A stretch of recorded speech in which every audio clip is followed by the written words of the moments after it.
അള്ളാഹുവിന് മാത്രം പ്രത്യേകമായി അർഹതപ്പെട്ട കാര്യമാണ് ഇബാദത്തുകൾ. ഇബാദത്തുകൾ അള്ളാഹു അല്ലാത്തവർക്ക് ചെയ്യരുത്.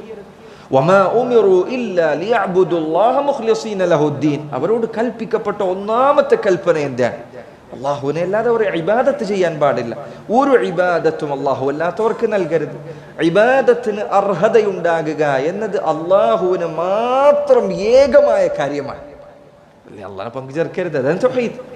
അതാണ് തൗഹീദ്. യാ അഹ്ലൽ കിതാബ് തആലൂ ഇലാ കലിമത്തിൻ സവാഇൻ ബൈനനാ വബൈനകും അല്ലാ നഅ്ബുദ ഇല്ലല്ലാഹ് വലാ നുശ്രിക ബിഹി ശൈഅ വലാ യത്തഖിദ ബഅ്ദുനാ ബഅ്ദൻ അർബാബൻ മിൻ ദൂനില്ലാഹ്.